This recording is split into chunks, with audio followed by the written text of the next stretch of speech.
Buonasera cari telespettatori, ben ritrovati con noi, tante tematiche molto importanti che affronteremo in questa serata con i nostri ospiti. Allora vi porto verso il nostro tema presentandoveli. In questa prima tranche abbiamo il piacere di avere qui con noi in studio l'avvocato Silvio Barbiero, presidente dell'UPPI, Unione Piccoli Proprietari Immobiliari di Padova, ma anche presidente nazionale vicario. Confermo, grazie, buonasera, grazie a voi dell'ospitalità. E quindi è un grande piacere averlo qui con noi, supportato dall'ingegner Nicola Varotto, grazie buonasera ingegnere, sempre UPPI. Sì, grazie. Benissimo. Allora, visto che c'è la presenza dell'ingegnere, capite che ci portiamo anche una tematica, oltre che giuridica, legale, eccetera, sugli immobili, anche tecnica e più tecnico dell'attestazione di prestazione energetica degli edifici. Che cosa c'è? Che conoscenza dobbiamo avere? Cosa serve questa benedetta attestazione, questa certificazione? Quando deve essere fatta? Cosa dice la legge nelle compravendite, nelle locazioni, nelle varie situazioni e nella vita ordinaria? Io vivo in una casa, in un immobile, è necessario che possegga questa certificazione? È eterna, dura per sempre o come tante cose poi alla fine va a scadere? E che costi ci sono? E quali sono i professionisti che se ne occupano? E l'UPPI che cos'è? Che cosa fa? Presidente. Allora, intanto buonasera a tutti e grazie di questa ospitalità. Abbiamo voluto introdurre l'argomento sulla certificazione energetica, sull'attestato di prestazione energetica degli immobili dati in locazione o venduti tramite arrogito notarile, proprio perché UPPI, organizzazione che significa Unione Piccoli Proprietari Immobiliari e che tutela i piccoli proprietari immobiliari, ormai da 50 anni qui a Padova, abbiamo 50 anni. Ma siete nazionali? Siamo nazionali, siamo in ogni provincia, ma ci tengo a precisare, io sono presidente provinciale di Padova e anche vicario nazionale, ma io mi occupo principalmente di Padova, della sede di Padova, assieme a tutti i miei collaboratori. Come UPPI dobbiamo tutelare i proprietari nel momento in cui stipulano contratti di locazione o nel momento in cui decidono di vendere l'immobile e ci vengono a chiedere consulenze. E la prima quasi domanda che noi facciamo ai nostri associati: ci dà l'attestato di prestazione energetica? Ma l'immobile non ce l'ho, ha 11 anni, è scaduto, ho modificato, ho messo le finestre, quelle che adesso stiamo vedendo alle mie spalle, ho messo le finestre, ho cambiato i serramenti, ma ho cambiato la caldaia, ma la caldaia non c'è più perché hanno sostituito la caldaia, abbiamo sostituito la caldaia con pompe di calore, molti lo fanno anche questo, quindi il condizionatore che fa sia freddo che caldo e tutte cose di questo genere. Quindi sono informazioni che noi come UPPI ai nostri sportelli e nelle nostre consulenze, oltre a tutto il mondo giuridico del contratto di locazione, del condominio, della compravendita, il diritto immobiliare in pratica, dobbiamo dare. Assolutamente, ancor più parlarne adesso diventa importante, Presidente, perché tanti hanno fatto piccoli ma grandi lavoretti di coibentazione, cappotto. Il 110, il superbonus ha modificato esatto. Le caratteristiche energetiche degli immobili su cui le imprese, grazie o a causa, mi viene da dire, del superbonus, sono intervenute sulla parte esterna, sui serramenti, il cosiddetto cappotto, sui serramenti, messo in vetrocamera rispetto alle vetrate e cambia tutto, hanno cambiato anche le caldaie e quindi in forza di questo superbonus. Cioè, per esempio, cambia tutto. Cioè, per esempio una casa a cui è stata cambiata la caldaia banalmente, aveva una sua app, una sua certificazione energetica, cambia. E io vorrei dare la parola all'ingegnere Nicola Varotto, che è molto più tecnico, io sono solo un avvocato, mentre qui abbiamo portato proprio l'ingegnere dell'UPPI Nicola Varotto, che è molto bravo. Allora, molto esperto. Prima cosa, sì.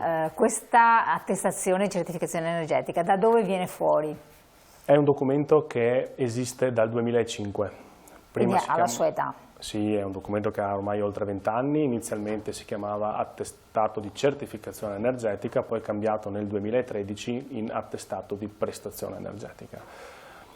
Un po' in soldoni è la stima del fabbisogno che ha un appartamento, una casa, una qualsiasi unità immobiliare di riscaldarsi e o raffrescarsi.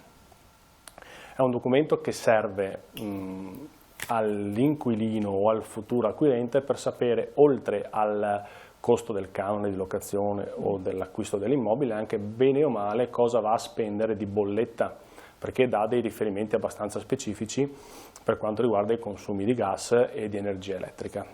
Quindi ha questa valenza che, spieghiamolo a chi ci ascolta, va a incidere sul valore dell'immobile? Incide sul valore dell'immobile, certo, incide anche sui mutui, perché ormai molte banche danno dei mutui agevolati purché si acquisti un immobile nelle classi migliori, oppure che ci si impegni a riqualificarlo entro un periodo di tempo portandolo dalle classi inferiori, che sono la classe G e F, a quelle migliori che sono la B, la A, insomma. Chiaro. Quindi c'è questa è incombenza. Ma bisogna farla? È obbligatoria per tutti i contratti di locazione e per le compravendite. Quindi quando c'è un passaggio di un diritto reale, quindi l'abitazione o la proprietà da una persona all'altra, l'attestato di prestazione energetica deve esserci. Presidente, avvocato, sì. Quando c'è un passaggio di successione di un immobile?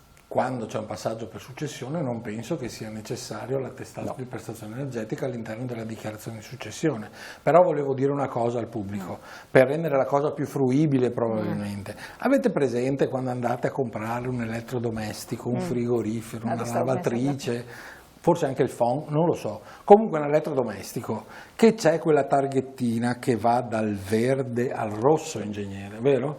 E dove c'è il verde c'è scritto A in alto, o A, e sotto c'è il rosso vivo che è G, sì. Corretto? Corretto. Vuol dire che quel elettrodomestico è energivoro, la classe G, cioè consuma tantissimo, non so neanche se possono produrli ancora gli elettrodomestici in classe G, mentre se si va in classe più alta, quindi dal rosso si passa al giallo, fino all'azzurro, e poi si arriva al verde, mi pare di ricordare, si arriva in classe A e un elettrodomestico in classe A o A++, quindi ancora maggiormente meno energivoro, consuma di meno, il forno consuma meno, il frigorifero consuma di meno, lavastoviglie eccetera eccetera consumano di meno se sono in classe A.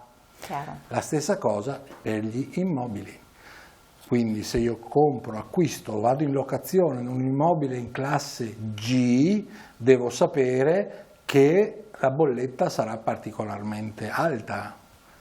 Se vado a acquistare o se vado in locazione in un immobile in classe A o A++, non so se qua a Padova ce ne siano, A4, la bolletta sarà sicuramente inferiore perché l'immobile sarà meno energivoro in classe A che in classe G, certo. Cioè l'ultima della serie.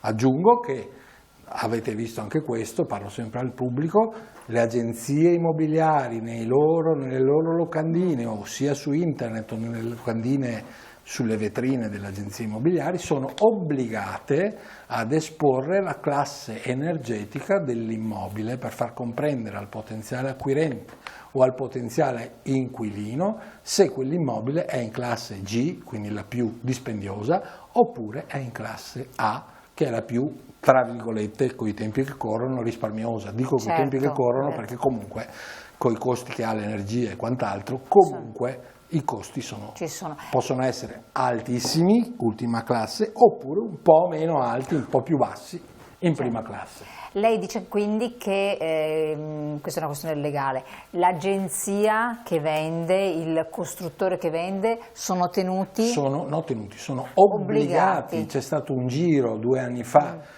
mi pare, degli enti preposti alla verifica, si sono girati tutte le agenzie immobiliari di Padova e quelli che non avevano esposto la classe sono stati pesantemente multati. Questa è importante informazione da avere, quindi va sempre comunicata. Certo, come il proprietario deve comunicarlo all'inquilino, adesso ce lo dirà l'ingegnere Varotto come, esatto. E il proprietario, il venditore deve comunicarlo all'acquirente nel momento in cui si presenta davanti al notaio e le caratteristiche di questo attestato, che non è un foglio di carta bianco, rosso, verde, di questi colori di cui abbiamo parlato, ma è un qualcosa che deve essere registrato in un apposito sportello tenuto dalla Regione Veneto, se non erro, corretto, ma di questo le dirà meglio l'ingegnere. Esatto. Corretto. Sì, solo la cosa che l'elettrodomestico, quello è, la casa al limite tu la compri in una ottima posizione, fantastica, eccetera, la puoi trasformare. Certo, quindi la classe energetica può essere modificata. Ci si augura. Adesso abbiamo avuto il super bonus che ha aiutato alcuni immobili a migliorare.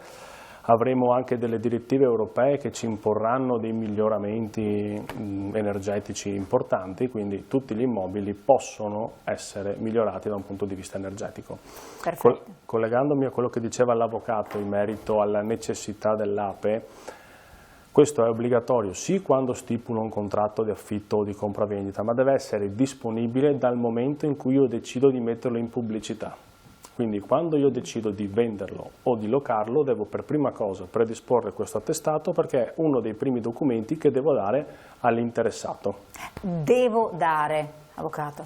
Sì, devo dare, cioè devo fargli sapere a che cosa si sta approcciando l'acquirente o il potenziale conduttore dell'immobile, e quindi tramite l'agenzia. Oppure se io metto un'inserzione su internet devo dire qual è la classe energetica del mio immobile che propongo al pubblico, diciamo. Perché se non sbaglio dal 2013 è cambiato qualcosa, adesso lo chiedo a voi. Le sanzioni sono elevate, adesso forse l'ingegnere Rotto lo sa meglio di me quali possono essere le sanzioni. Perché una volta era addirittura nullità dell'atto, se non sbaglio. Sì, allora, in alcune, per le locazioni arriviamo fino a un massimo di 4.000 euro, per le compravendite fino a un massimo di 18.000 euro. Mamma mia! Diciamo che nelle compravendite comunque c'è anche il notaio che controlla la presenza dell'attestato, quindi oggi è difficile arrivare al rogito senza l'attestato di prestazione energetica. Il notaio bloccherebbe tutto. Esatto. Okay. Però per le compravendite succede... Per le locazioni? Sì, per le locazioni, scusate.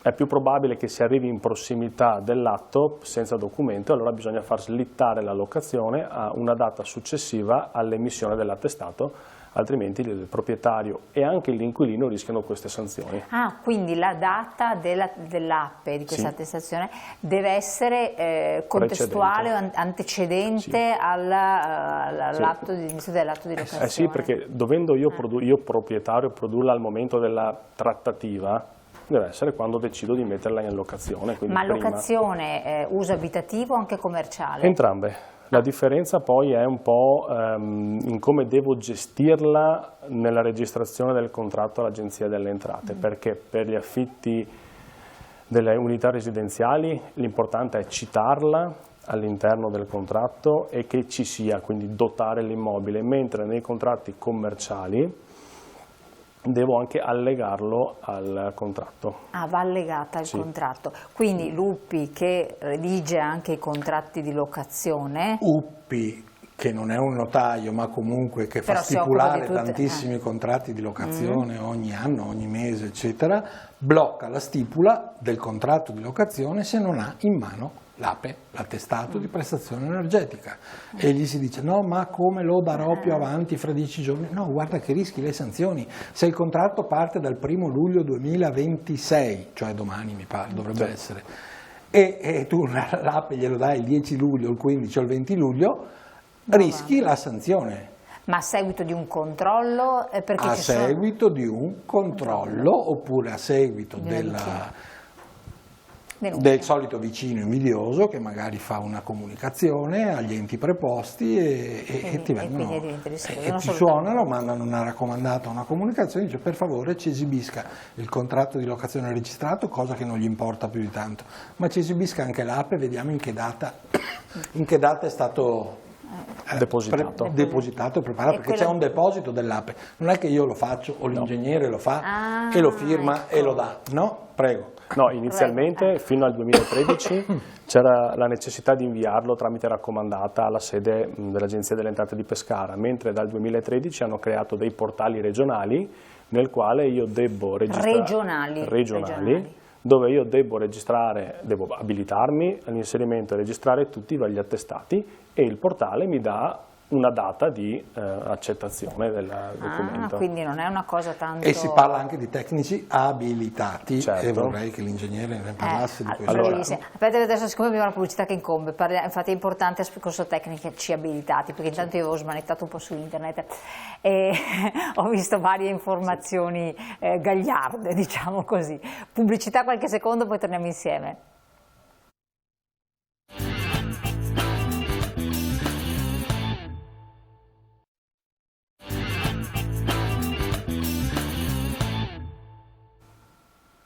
Allora, questa app va fatta da un professionista abilitato, certo. Non vuol dire un qualsiasi ingegnere, un qualsiasi geometra, deve essere abilitato o no? Allora, per le unità residenziali, gli appartamenti, diciamo, l'importante è che il tecnico sia abilitato alla professione, quindi iscritto al suo ordine e regolarmente iscritto. Per quanto riguarda gli immobili invece un po' più complessi, come possono essere i centri commerciali o le industrie o immobili di determinate dimensioni, ci sono dei corsi che ti abilitano a poter fare questo documento. Perché anche i centri commerciali sono tenuti ad avere sì, perché possono essere dati in locazione, magari il proprietario è un immobiliare, certo. Lo dà in locazione al gestore e ci deve essere l'attestato di prestazione energetica. È importante ricordare che c'è l'obbligo da parte del tecnico a fare un sopralluogo e una verifica dell'appartamento, del negozio o quello che è, che una volta erano molto frequenti i tecnici che offrivano questa prestazione da remoto chiedendo solo la documentazione ai proprietari. Oggi ce ne sono ancora, però il documento rischia di essere fallato.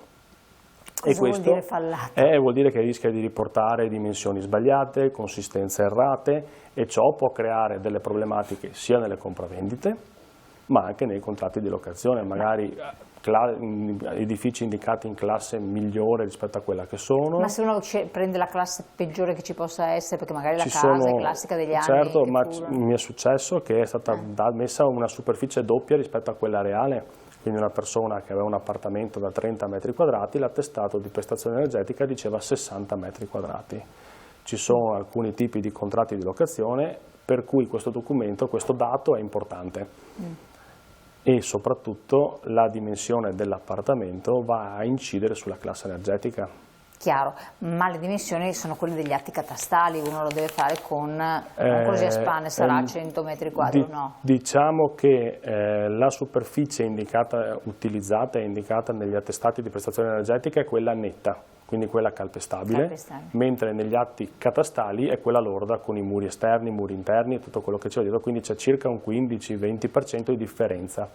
Ma per l'analisi che viene fatta dal tecnico nell'immobile, sì, lui viene con il metro a misurare se non ci sono questi documenti? Dovrebbe dare una verificata, quindi utilizza dei documenti che vengono consegnati, che possono essere le planimetrie, ma prende dei dati almeno dei dati di campione, altrimenti rischia di basarsi su un documento che può essere per qualsiasi motivo errato. Comunque sì. Chiaro, quindi è necessario anche nelle locazioni, sia che nella compravendita, che nella compravendita magari uno già deve avere tutta una serie di documenti, no? Mentre nella locazione è una cosa un po' più easy, insomma, cioè più semplice, però anche in questo caso qua serve questa verifica. Sì. Oltre l'uscita del tecnico, cioè nell'uscita del tecnico, cosa devo stare attento che mi certifichi? Allora, il tecnico deve verificare, come abbiamo detto, le dimensioni, che tipo di serramenti ci sono, se c'è un cappotto, se ci sono pannelli fotovoltaici, se c'è la pompa di calore. Deve verificare tutti questi sistemi, perché poi l'attestato di prestazione energetica non è altro che un'elaborazione di questi dati che mi dà un numero e quindi una classe. Una classe, chiaro.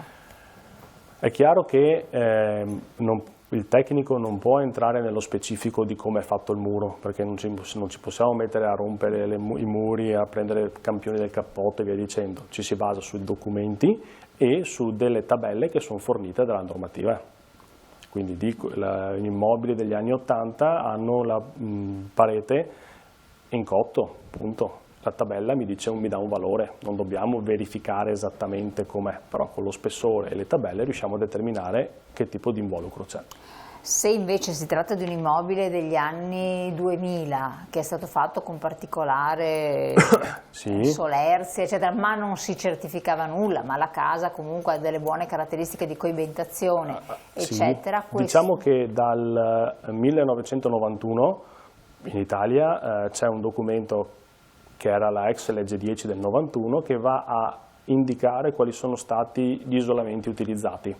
Quindi con quel documento riusciamo a risalire a come è stato costruito il muro e quindi a utilizzare i valori più corretti. Chi possiede questi documenti? Questi documenti sicuramente sono depositati in comune, perché quando si presentava il permesso a costruire doveva essere allegato, e il proprietario può chiederne copia all'ente preposto, insomma. Lei parlava di caldaia. Sì. E qui c'è un altro tema, le caldaie, vari tipi di caldaie, cambio della caldaia condominiale, dell'appartamento, eccetera, per arrivare anche alle stufe a pellet, Sì. esistono, Sì. e Allora, simiglia.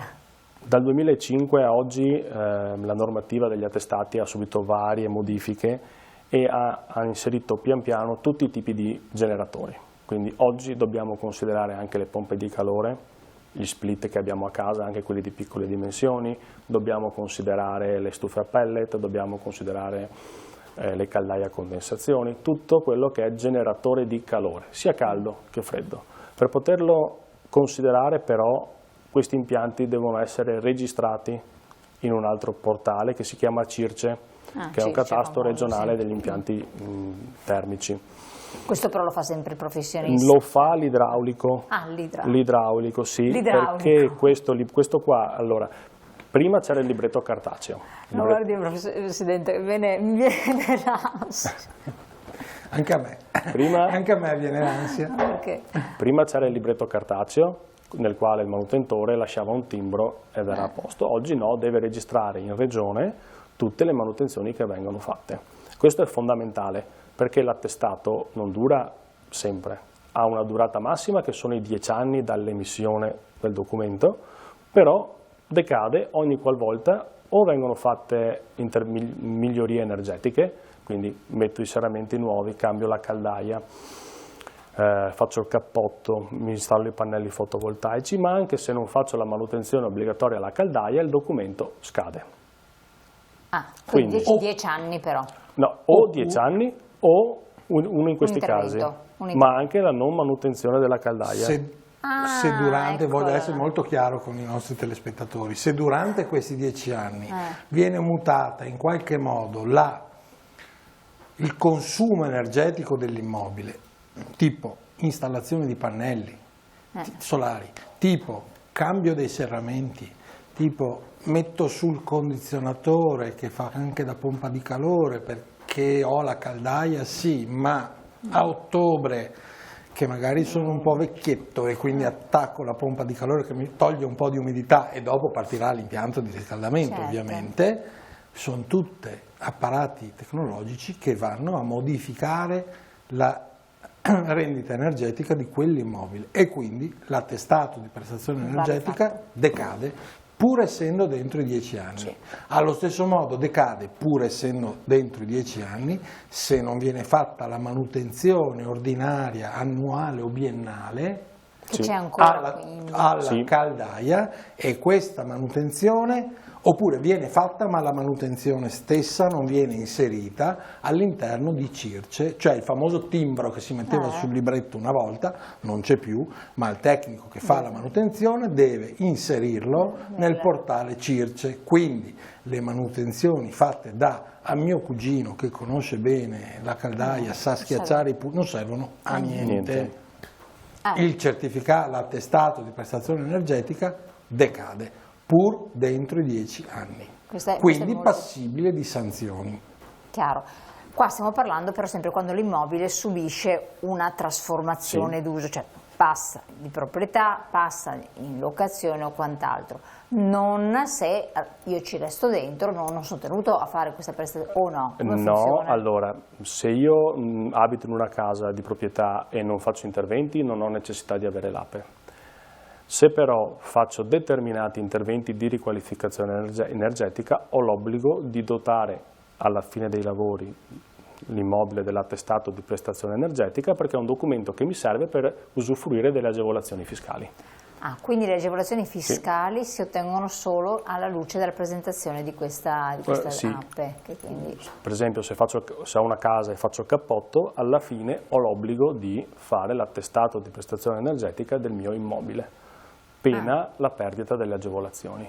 E aggiungo, in queste situazioni, parliamo di superbonus, giusto per essere chiari, il salto energetico deve essere di almeno 2 classi. Per il superbonus? Sì. Faccio una piccola precisazione sul superbonus. Il superbonus presupponeva il passaggio di almeno 2 classi energetiche per ottenere questo 110% e considerava l'immobile nel suo complesso, mentre l'attestato di prestazione energetica di cui stiamo parlando è specifico di ogni singola unità immobiliare, di ogni singolo appartamento. L'APE relativo al superbonus considerava l'intero condominio, quindi non è un documento valido per le locazioni o per le compravendite, è solo ai fini di superbonus. Hanno scelto un nome uguale a quello esistente, creando un po' di confusione. Ulteriore? È una spesa ulteriore. Infatti. È una spesa ulteriore, però danno indicazioni completamente diverse, perché all'interno del superbonus, come dicevamo, il condominio deve passare le 2 classi energetiche, però può essere che il singolo appartamento ne abbia passate 4, come neanche una, perché magari non ha subito interventi. Chiaro, ma sembra un po' penalizzante, perché a un certo punto se un condominio è vecchio, la casa non ha avuto nessun tipo di intervento, ma tutti quelli degli anni 60, 70 che abbiamo, insomma sappiamo, lo vedi, classe energetica G, non ci vuole scienza. Era proprio necessario imporre questo obbligo? Allora. Perché per tanti diventa sì, per carità, poca cosa, però poco di qua, poco di là, per tutto fa gioco. La normativa è nata con la concezione di censire un po' i fabbricati, quindi lo stato del fabbricato, e proporre degli incentivi mirati. Quindi se la statistica diceva che le caldaie erano tutte vecchie, magari proponevano un bonus sulla sostituzione delle caldaie. Quando siamo arrivati a sostituire tutte le caldaie, propongono quella per i serramenti e via dicendo, andando a ridurre poi man mano le aliquote degli interventi che ormai hanno avuto, sono stati completati. L'importante è più che altro per chi acquista o per chi viene in locazione, perché oltre al canone o al costo sa quanto va a spendere per mantenere l'immobile. Certo, quello senza dubbio. Sì.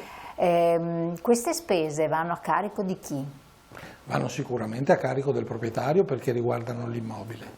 Aggiungo una cosa, nei contratti di locazione concordati, quelli in cedolare secca, il 10%, 3 anni più 2, ne abbiamo parlato diverse volte, magari faremo una trasmissione dedicata proprio a questi, quindi nei contratti di locazione abitativi concordati con cedolare secca al 10%, cioè ogni 100 euro di canone devo dare solo, tra virgolette, il 10%, cioè il 10 euro allo Stato ogni mese. La classe energetica influisce su quella che può essere la determinazione del canone in sede di stipula, cioè più un immobile è meno un immobile è energivoro, oppure più è performante, più il canone può essere alzato. Se io affitto un immobile in classe G, cioè l'ultimissima, di 100 metri quadri, prenderò 400 euro al mese, dico una cosa a caso, lo stesso immobile di 100 metri quadri in classe A spunta il 20, il 30% in più. Chiaro. Come nelle compravendite, d'altra parte, se noi andiamo a acquistare immobili in provincia di Bolzano, tutti quei posti là dove c'è la classe A4 più, hanno dei prezzi spaventosi.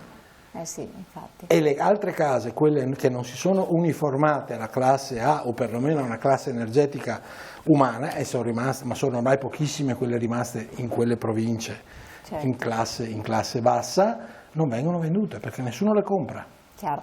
Quindi insomma siamo arrivati al termine, dovremmo parlarne ancora, Presidente, certo, perché necessariamente dopo uno fa le sue speculazioni, so già i ragionamenti che possono fare i nostri telespettatori, devo vedere se aumentando la classe energetica rientro nella locazione, nel canone di locazione della spesa fatta, certo, e queste sono considerazioni che indubbiamente certo vengono fatte. D'altra parte voi siete dalla parte dei proprietari e quindi certo, sapete anche le tutele che vengono date. Io la ringrazio, ingegnere. Grazie a voi. Grazie del suo apporto, grazie anche a lei, Presidente, di essere venuti, il Presidente Silvio Barbiero e l'ingegnere Nicola Varotto del loro apporto. Io vi ricordo di rivolgere per ogni informazione a Luppi, perché ci sono tante notizie importanti da avere, da possedere, tante cose che bisogna sapere per evitare di incorrere in sanzioni che cambiano, che ci sono sempre le sanzioni e quindi le penalità ci sono sempre. Grazie. Esatto, purtroppo. Vi lascio alla pubblicità, poi noi ci vediamo dopo con un'altra parte della trasmissione. Grazie.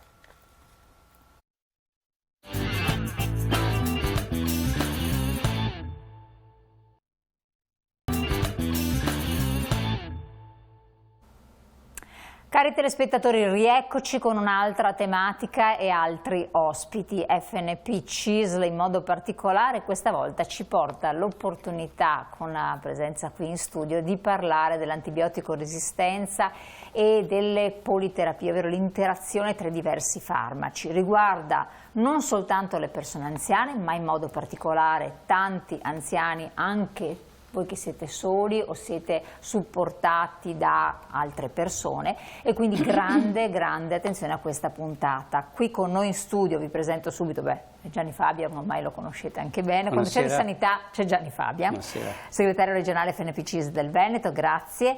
La dottoressa Patrizia Simeonato, direttore generale dello IOV IRCS, grazie anche a lei. Grazie a lei, buonasera. Dottoressa Marina Coppola, direttore dell'unità operativa complessa farmacia ospedaliera dello IOV IRCS, grazie anche a lei. Grazie dell'invito. Presenze importantissime quest'oggi, quindi cerchiamo di far passare questo messaggio. Qual è il vostro intento e perché nasce questa esigenza? Allora, nasce intanto grazie, perché come dicevi prima abbiamo due top player qua, parlando in termini calcistici, veramente abbiamo due grandi espressioni, scientifico e anche tecnico, perché la dottoressa Simeonato dall'anno scorso è allo IOV di Castelfranco, però ha una lunga esperienza in questo campo, avendo girato un po' il Veneto con questo tipo di incarico. Io ho avuto la fortuna tra l'altro di lavorare insieme con tutti e due questi professionisti e quindi grazie anche a questo ho avuto la possibilità di portarle qua stasera. Perché loro? Perché la terapia farmacologica insieme con i vaccini è uno dei pilastri dell'invecchiamento attivo. Invecchiare bene passa anche attraverso queste azioni.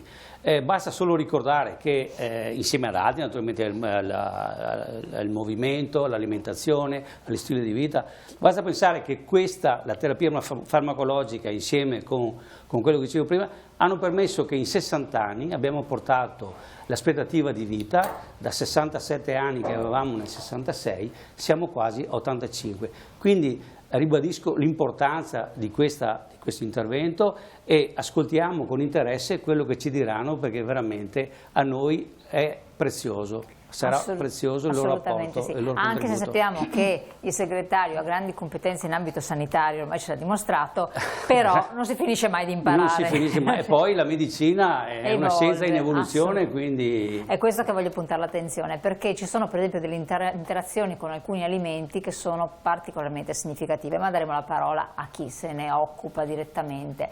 Allora, direttore, io vorrei capire un po' da lei questa iniziativa, tra le tante iniziative dello IOV, rivolta agli antibiotici.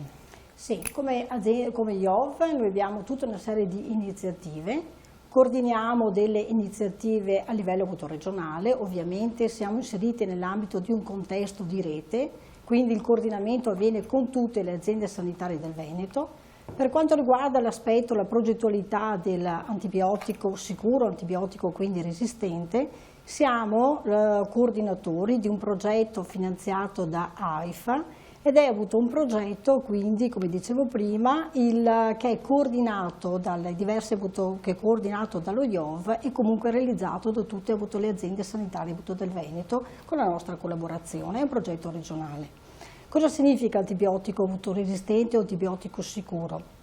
Significa che l'obiettivo è quello di garantire una formazione ed informazione rivolta alla persona che utilizza l'antibiotico, quindi la persona che si cura con gli antibiotici. La cura però deve essere una cura molto attenzionata, nel senso che l'antibiotico deve innanzitutto essere prescritto da parte del medico, dopodiché deve essere la somministrazione fatta secondo quindi prescrizione medica.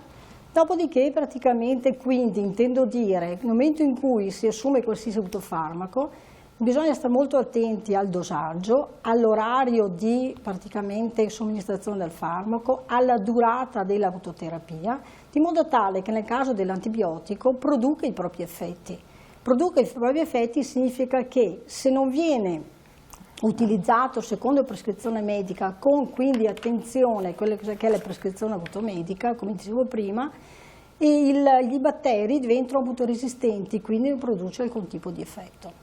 Siamo dopo molto impegnati anche per quanto riguarda l'utilizzo di farmaci a livello generale, l'utilizzo di farmaci quindi nella persona anziana, come si diceva in premessa, considerato il fatto che gli anziani, come anche i malati oncologici, sono per loro natura fragili, devono porre molta attenzione nell'utilizzo quindi corretto dei farmaci.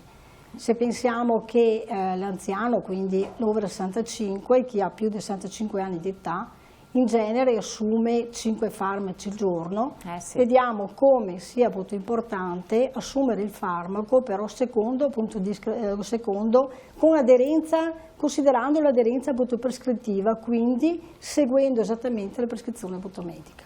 Seguendo esattamente.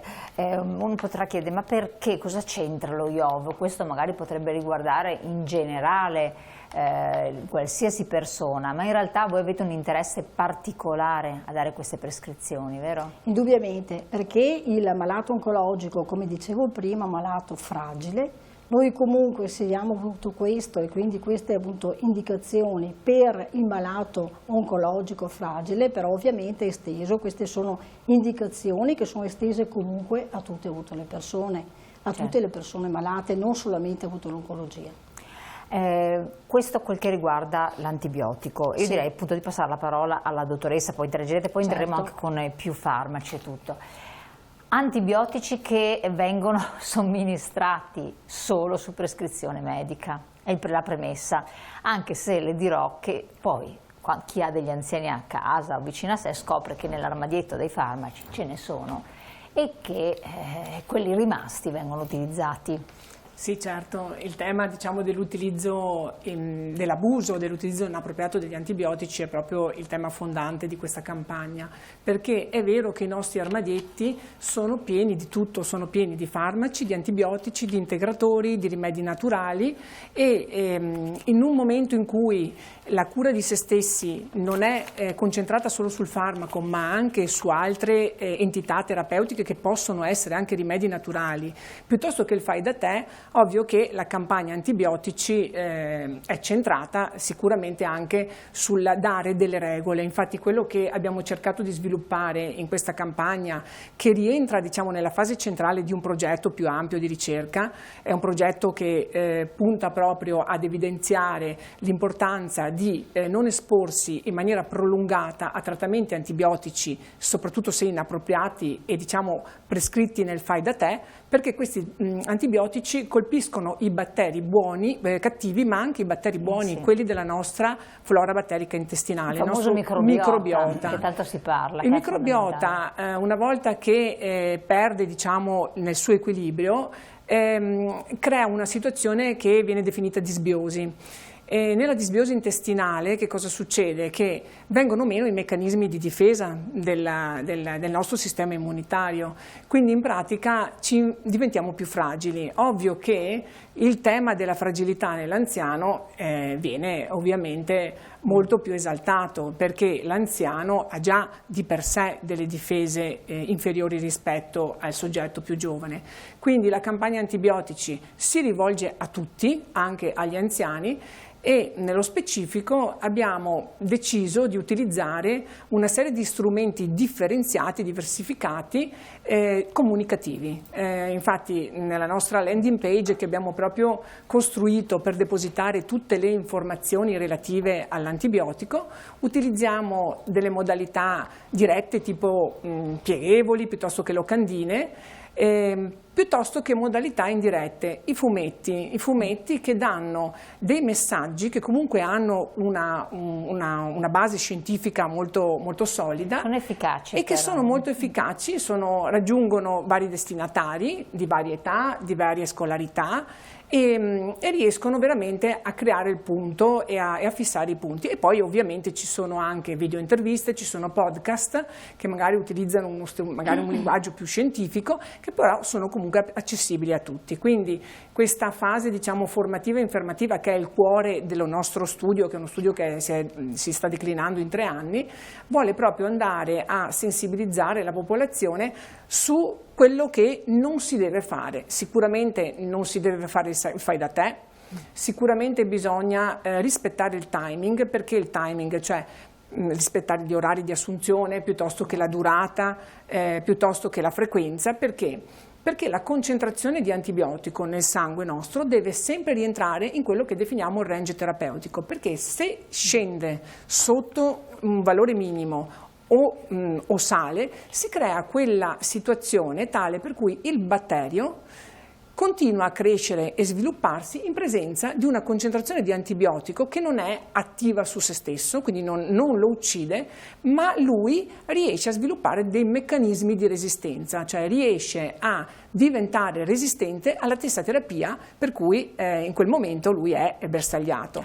Quindi questo fenomeno... vuol dire che, domanda che anch'io sono ignorante dell'argomento, se vengono prescritti 7, 8, 10 giorni di antibiotico all'anziano o non anziano, bisogna fare 7-8 giorni quelli prescritti, sì, non di meno. Non si deve né accorciare la terapia né allungarla, proprio perché si favorisce quello che è il microclima per cui il battere sviluppa proprio dei meccanismi di resistenza. Ovviamente questo è fondamentale, come è fondamentale non tenere le confezioni di antibiotico residue, perché ovviamente nel fai da te, quando uno ce l'ha a casa, ha anche la tentazione di poi fare il fai da te. E quando c'è l'influenza, vedevamo prima per esempio. Quando c'è l'influenza. E invece... Sì, no. questo è proprio una caratteristica dell'essere umano, quello di ricorrere a una terapia antibatterica, ma l'influenza è un virus.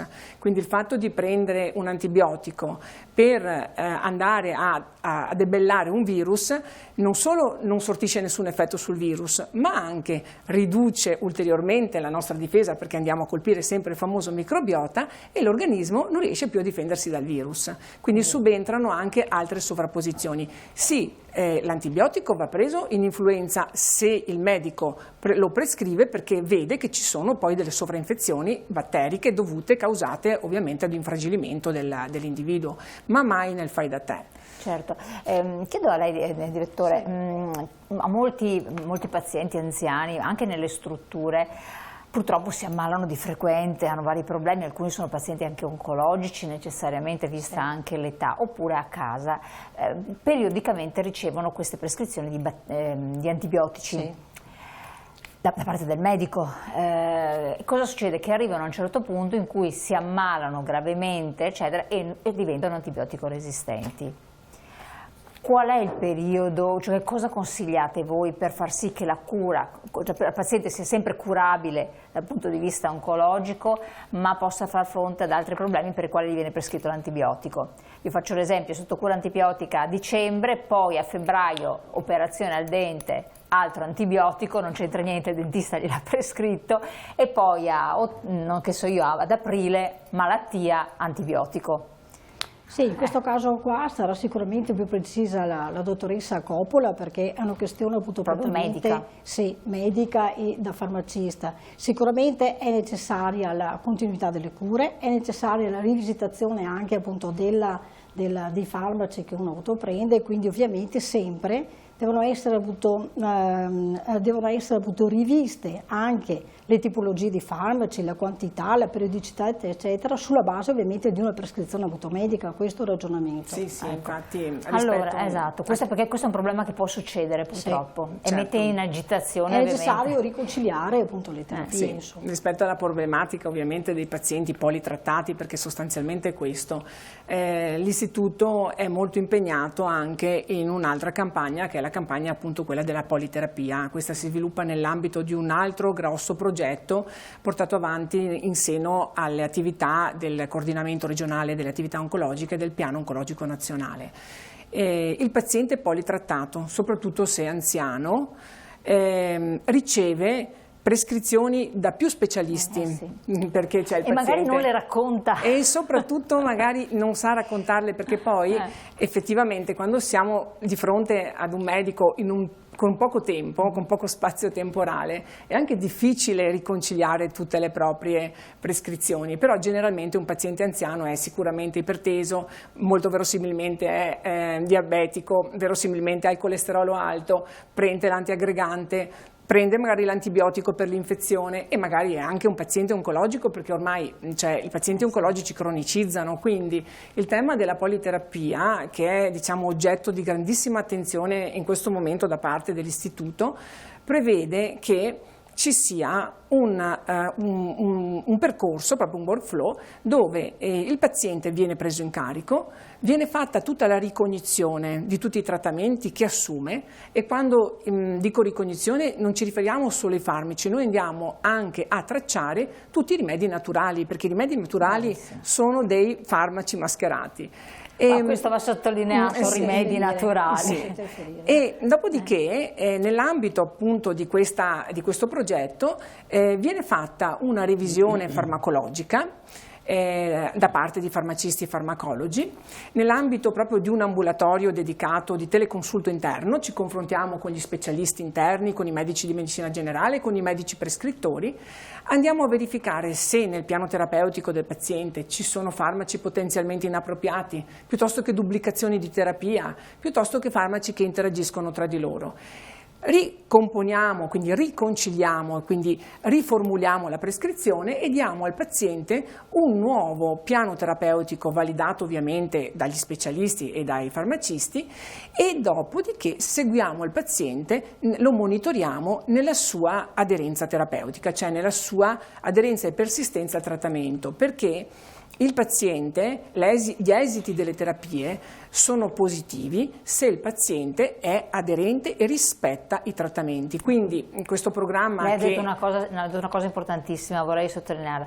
L'esito della terapia oncologica dipende da questa sì, è fondamentale. Esatto, no, io lo dico perché sembra scontato, No, ma è vero. Sia quando uno è in carico alla struttura, sia quando esce ed è seguito per il per il periodo farmacologico successivo. Sì. Certo, perché le terapie che poi consegniamo al paziente, le terapie orali oncologiche, vengono lasciate al self-management del paziente a casa col caregiver. Invece in istituto abbiamo proprio sviluppato questa prassi per cui andiamo a seguire l'aderenza farmacologica, perché vogliamo che le condizioni cliniche del paziente, quindi tutto l'aderenza alla terapia, ricalchi quella che è stata oggetto dello studio registrativo di quel farmaco. Allora riusciamo ad avvicinare molto gli esiti clinici rispetto a quelli della sperimentazione, quindi questo è il nostro più nobile obiettivo. Io direi anche che un ruolo sicuramente importante è tutta l'attività di informazione rivolta al caregiver piuttosto che al familiare, quindi nel momento in cui il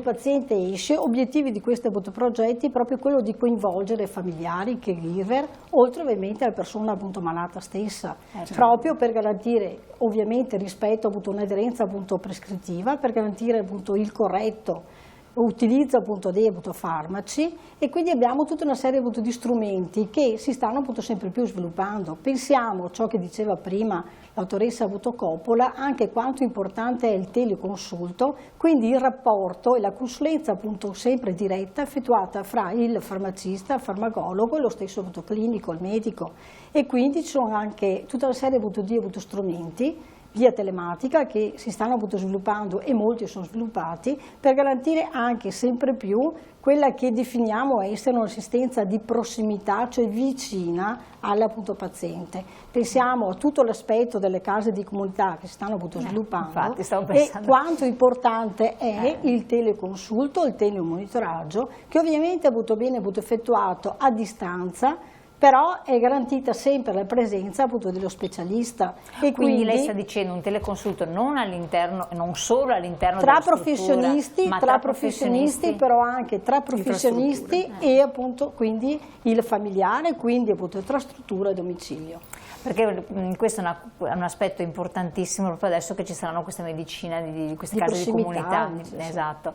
Case di comunità dove si deve cambiare un po' la mentalità, non abbiamo più come riferente il singolo medico di medicina generale, ma potrebbe esserci un'equipe di medici e questo deve diventare un po' un fattore culturale di cui dovremmo prenderne coscienza e consapevolezza. Infatti, per i più anziani è più difficile. Sì, ma infatti questo progetto è proprio finalizzato ad una oncologia / medicina di prossimità, nel senso che il teleconsulto interno, che è quello tra professionisti, poi ha tutta una serie di diramazioni che prevedono tutto il telemonitoraggio e la teleassistenza e quindi il paziente vicino a casa è sempre preso in carico anche da equip specialistiche e multispecialistiche che sono ovviamente negli hub. Quindi noi garantiamo assolutamente questo tipo di attività in modo tale da riuscire a seguire le terapie di autosomministrazione che non sono solo orali, perché possono anche essere di autosomministrazione sottocute o intramuscolo. Quindi stiamo creando proprio tutta l'infrastruttura in modo tale che la casa di comunità, l'hub specialistico e tutte gli stakeholders insomma, che ovviamente seguono questo processo siano in comunicazione in modo tale che il paziente venga sempre preso in carico in maniera molto attenta in tutte le sue fasi del percorso. Assolutamente. Qui mi rivolgo a lei segretaria che conosce anche bene tanti anziani, non soltanto. Come pazienti, tante volte, soprattutto pazienti oncologici, lo sa bene che ha fatto anche l'infermiere per tanto tempo, quando si è sottoposti a certe cure la memoria viene anche meno, si hanno dei momenti di deficit cognitivo, diciamo così, legati a tutta una serie di terapie, soprattutto terapia magari chemioterapia, eccetera. Quindi diventa importantissimo l'aspetto che dicevo dei caregiver, di chi ci sta vicino. Assolutamente. Tra l'altro apriamo una parentesi, proprio in questi giorni in Regione stanno parlando della legge dei caregiver e noi come FNP CISL siamo in prima linea su questo, è una legge che noi aspettiamo da tempo, è una legge per noi importante, speriamo venga fatta come noi auspichiamo perché abbiamo trattato adesso i temi, il paziente sì, però chi è vicino al paziente gioca un ruolo determinante. Importante. Assolutamente sì. Adesso lo chiedo così un po' lo possono sapere i nostri telespettatori, c'è stato un periodo durante il Covid in cui nella struttura, lo IOV per esempio, gli accompagnatori, i cosiddetti caregiver, non potevano accedere fino all'ultimo step della somministrazione terapeutica per ragioni di sicurezza e questo era un fattore anche di dispiacere del paziente stesso perché si sente più debole, più fragile e avere l'accompagnamento anche nel dire quando va in farmacia devi prendere questo prima della terapia è devoluto. Adesso la struttura è più aperta, com'è la situazione? Beh, ovviamente il periodo Covid è superato, quindi la struttura è più aperta. Io direi che tornando al periodo Covid mi viene da dire al direttore generale veramente che dobbiamo ringraziare tutti i nostri sanitari, perché i sanitari durante quello periodo hanno sopperito veramente anche dal punto di vista emotivo alla mancanza del familiare, alla mancanza appunto del parente, quindi hanno svolto un'attività che è andata al di là del loro ruolo professionale, questo va detto. Sicuramente la struttura è più aperta, rispetto a Covid sicuramente è aperta e sicuramente è importante il ruolo che il familiare, il caregiver ha, anche perché non dobbiamo trascurare l'aspetto emotivo di quando uno è colpito dalla malattia, quindi questo va detto. Umanizzazione delle cure. Esatto, questi progetti si inseriscono proprio nel percorso anche come diceva lei, dell'umanizzazione prevenzione e sicuramente appunto delle cure. Quindi la vicinanza della Certo, parte sanitaria, certo, la parte certo. umana del paziente, quindi il Certo. paziente come persona. Dottoressa, lei prima ha accennato anche a, non so, ad altre sostanze. Rimedi naturali. Rimedi naturali. Ma non solo, anche prodotti, bevande, io sto pensando Certo, al pompelmo, sì, poi alimenti, ne scopri sì. anche che ce ne sono anche altre, la soia, la salsa di soia. Certo. Ci dica queste, Sì. anzi, dica quali sono e che cosa stare attenti. Allora, inquadriamo il tema. Quando c'è la malattia c'è la ricerca non solo della salute ma anche del benessere. E per benessere, quando si parla di benessere, si fa sempre riferimento a degli alimenti piuttosto che degli rimedi naturali, piuttosto che a delle attività che facciano sentire meglio la persona. Ecco, il problema, il tema di queste supplementazioni, le chiamiamo così in generale, è che hanno una scarsa letteratura, quindi dietro non conosciamo molti dati di efficacia di questi rimedi. Sono facilmente accessibili perché basta andare sull'internet e Stiamo parlando di camomilla, per esempio. Sì, riusciamo, esatto, oppure anche al supermercato. E soprattutto vengono presi in dosaggi che non sono noti, per cui potrebbe anche essere che qualcuno si esponga eccessivamente a questi rimedi.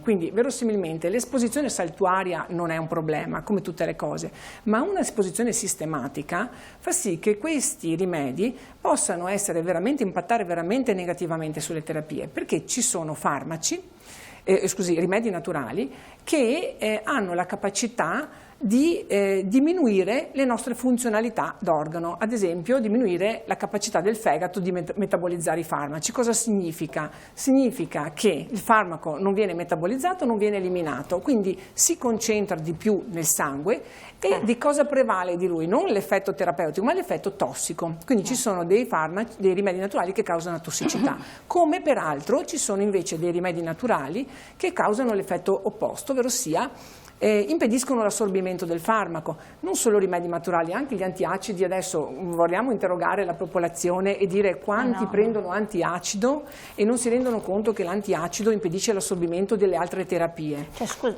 nel senso che una persona magari è in cura chemioterapica, acidità di stomaco, quei classici, Certo. Prende l'antiacido. Sì, e altri farmaci che vengono assunti contestualmente vengono assorbiti in maniera parziale. Quindi cosa significa? Che questi non arrivano in concentrazioni efficaci nel nostro sangue e di conseguenza abbiamo una risposta parziale. Ma quindi allora, possiamo avere la duplice. Io prima citavo anche la soia come sostanza, il pompelmo per esempio. Anche gli alimenti che interferiscono proprio perché funzionano proprio da attivatori o da inibitori enzimatici, cioè vanno a attivare o inibire certi enzimi nostri che sono responsabili del metabolismo del farmaco, quindi dell'eliminazione. Se lo inibiscono vuol dire che noi tratteniamo più farmaco nel nostro organismo e diventa tossico. Se accelerano, invece acceleriamo il processo di eliminazione e diventa poco efficace. Quindi questo tema è importante doppiamente negli anziani, che peraltro si caratterizzano non solo magari da qualche difficoltà di cadimento magari cognitivo, ma anche da funzionalità d'organo che sono un po' compromesse perché magari hanno una scarsa funzionalità renale, una ridotta funzionalità epatica. Assolutamente, io qua leggevo sempre in una vostra informativa, si parla di olio essenziale di menta, che è anche un'interazione, appunto dicevo la soia e anche il ginseng, sì, certo. Che peraltro anche ci sono molte persone, anche anziane, che prendono per esempio il ginseng, cioè fa bene, alza le difese immunitarie, insomma il tarassaco e tanto altro. Invece questi accelerano l'eliminazione del farmaco e riducono come anche l'echinacea, che giustamente uno prende per rinforzarsi, e invece questa produce un effetto, diciamo, di inibitore enzimatico e quindi ne aumenta la concentrazione. Ci sono delle situazioni di tossicità grave. Tutto quello, sono tante le sostanze, a quanto ho capito.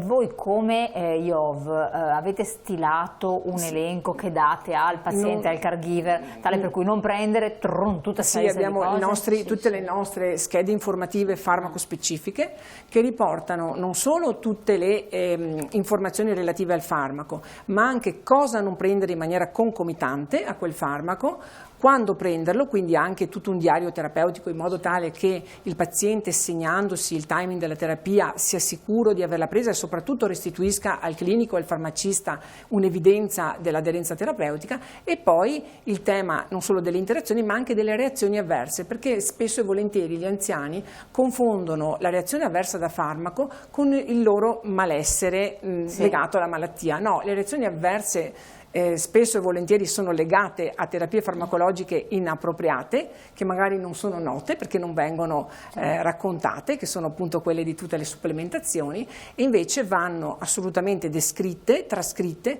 e notificate al farmacista piuttosto che al clinico, in modo tale da poter consentire a noi specialisti di intervenire e andare a rimodulare la terapia, il programma terapeutico. Io la ringrazio tantissimo, vi ringrazio tantissimo, grazie. Perché avete detto tantissime cose molto importanti e significative. Siamo in chiusura, naturalmente, il tempo è volato.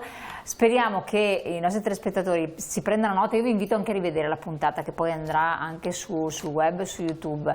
Non solo chi è direttamente coinvolto, ma anche chi sta vicino, si chiama caregiver, ma chi aiuta la persona che è malata, e non aver paura, come tanti ci dicono, mi sento intimidito, a parlare con i medici, a chiedere, ma anche i medici oncologi, a coinvolgerli in qualche modo nei dubbi e nelle perplessità, che credo che sia la cosa più importante. C'è una grande umanità che si vuole trasmettere e che ci deve essere, trasparenza. Battutissima di chiusura. Io ringrazio, speriamo di essere stati utili, soprattutto l'apporto che hanno dato le due professioniste, e alla prossima. Alla prossima, grazie mille Gianni Fabian, segretario regionale FNPC del Veneto, grazie alla dottoressa Patrizia Simeonato, direttore generale dello IORV-X, e dottoressa Marina Coppola, sempre direttore dell'unità operativa complessa farmacia ospedaliera, sempre dello IOV. Grazie ancora a voi, grazie cari telespettatori, buon proseguimento e buona serata.